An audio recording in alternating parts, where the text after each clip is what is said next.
Brakthia Howell, Brakthia Shah, Brakthia Howell, Brakthia Shah, Brakthia Howell, Brakthia Howell, Bashim Yahushua, Bahashim, Rakako Dash. I want to say double honors to the apostles and the elders of Great Millstone True Well.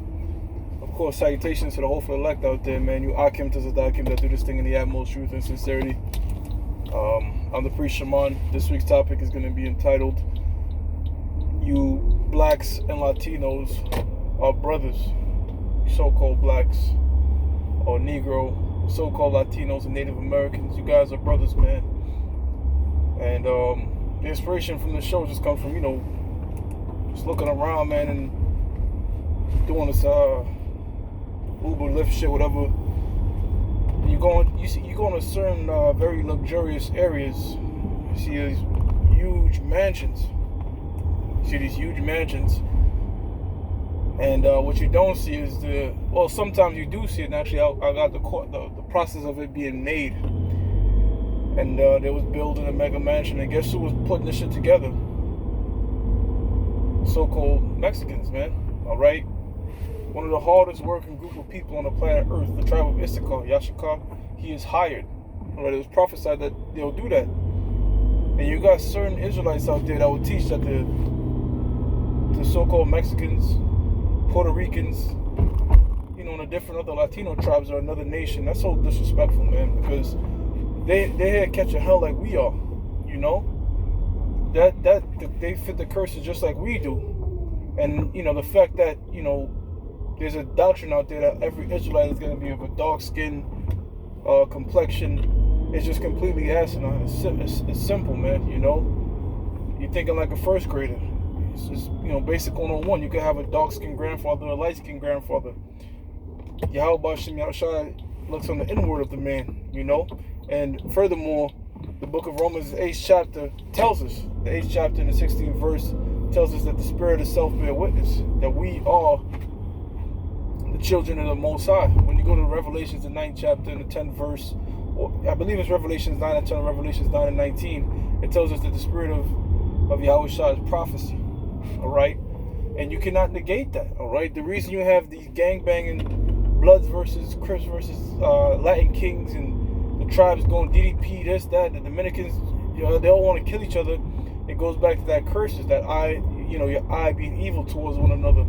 In fact, I believe a comedian said this, but it's comedy is based in reality. That when you have a so-called heathen walking behind you in the late night.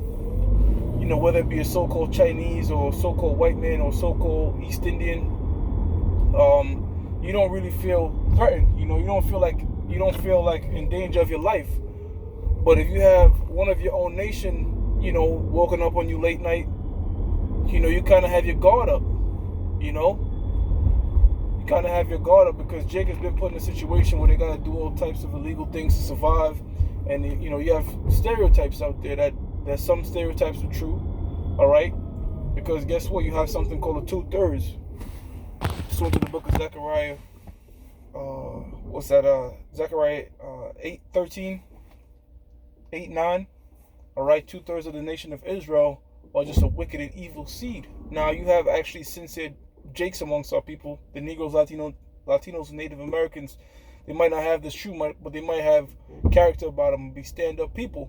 But they all get mingled together. And a lot of that is also due to the so-called white man manipulating statistics. Because you have the so-called white race, they commit a lot of crimes too. All right? But, if you control the media, you can pretty much influence how people think and view things. And our people are seen in a negative light. A lot of that shit sometimes is bullshit. And a lot of that shit sometimes is true.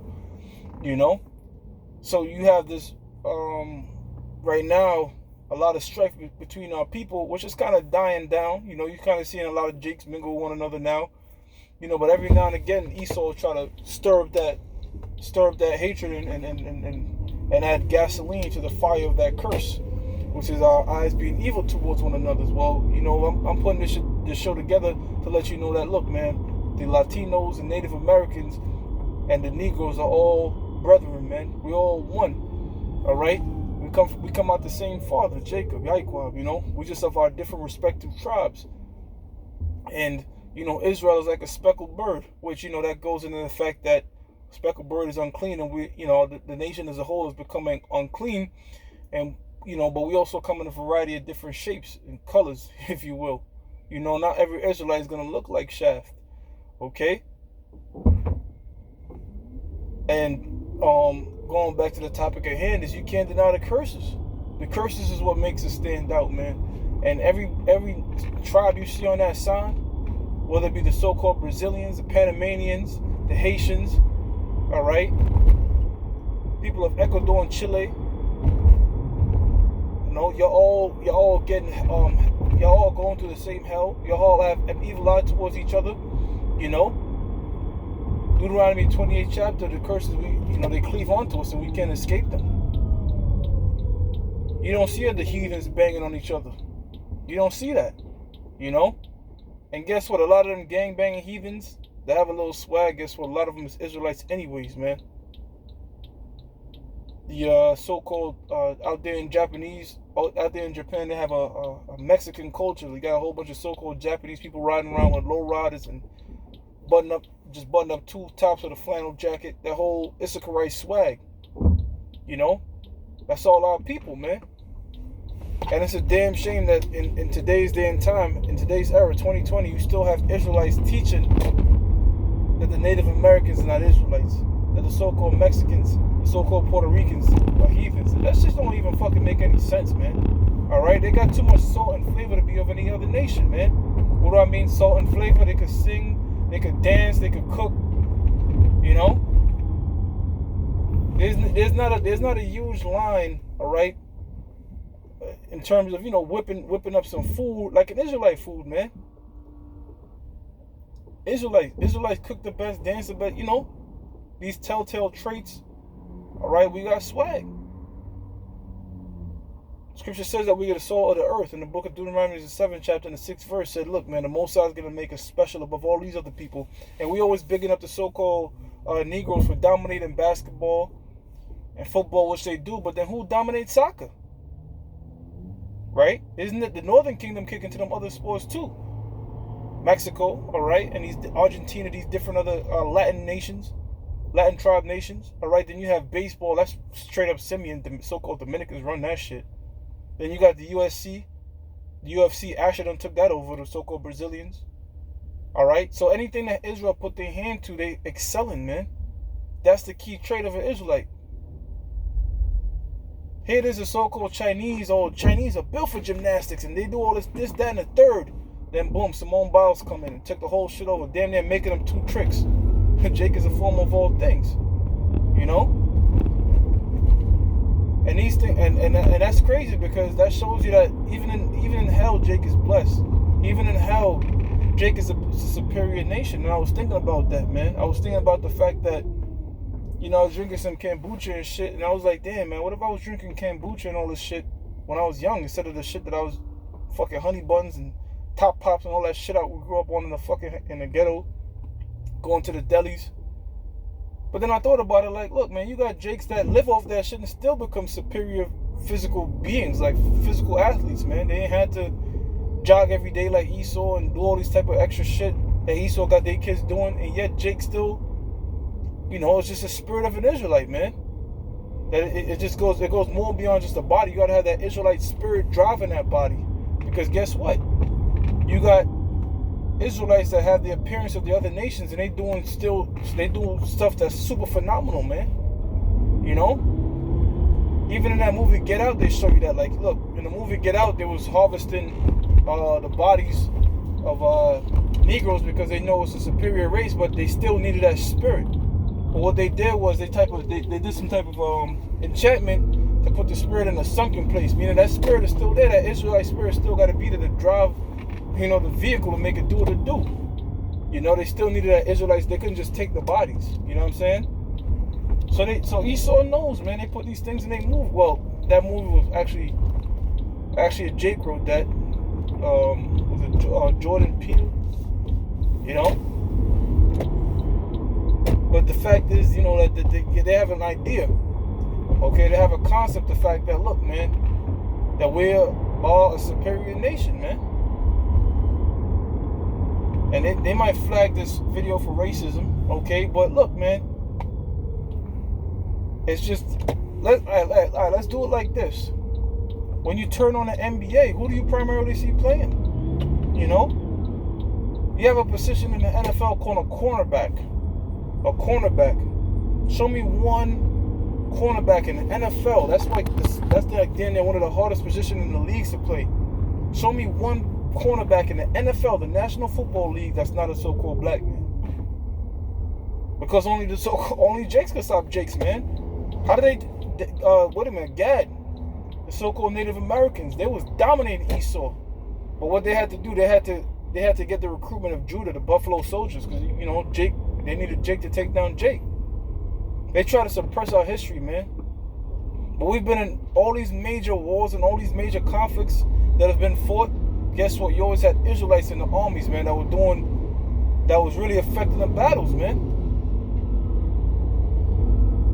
What was that in the book of 3rd Maccabees? It tells you, man, how influential Jake was in them Syrian wars, the Ptolemies versus the Antiochians, okay?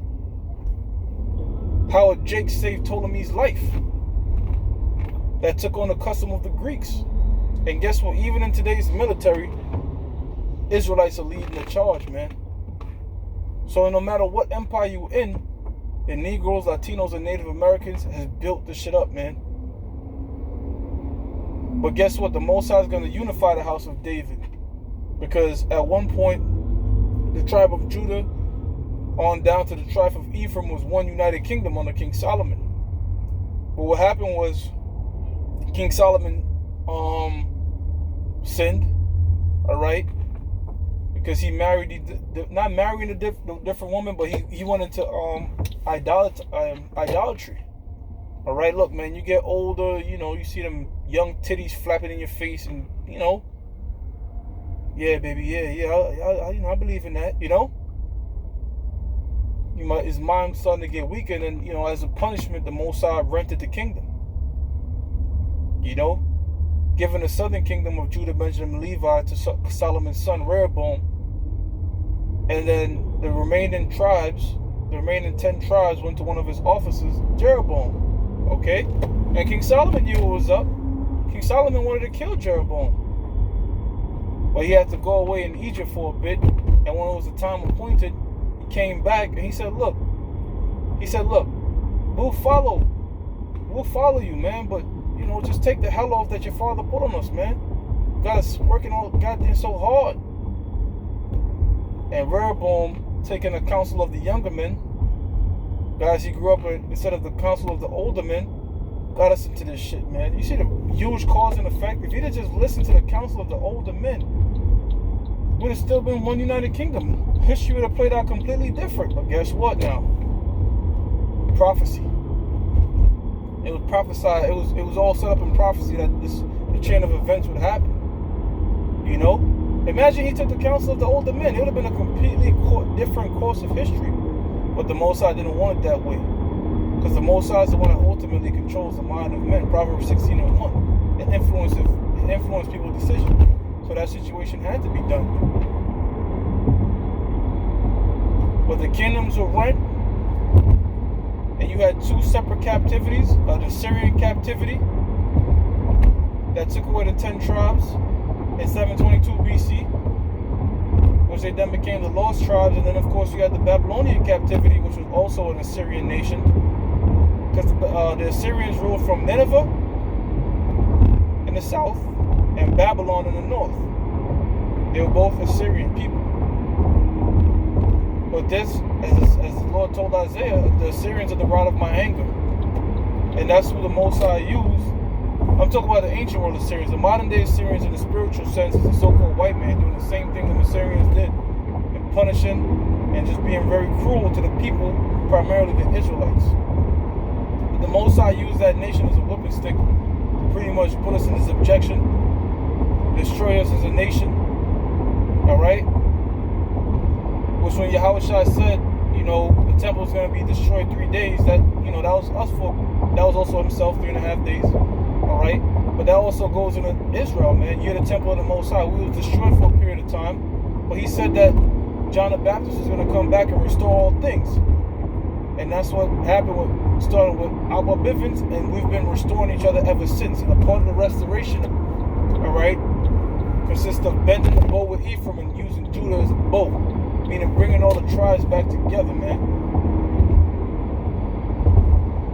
The Negroes, Latinos, Native Americans, all right, are one unified tribe, man. And you see us growing onto this day.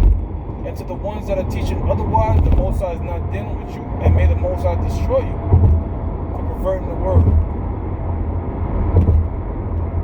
With that, I'm going to give all praises to Yahweh, Bahashim, Yahweh Shah, Bahashim, Kakudash, double honors to the apostles and the elders of Great Millstone Truwell. Salutations to the hopeful elect out there, man. You Akim to Zadakim that do this thing in the utmost truth and sincerity. Shalom.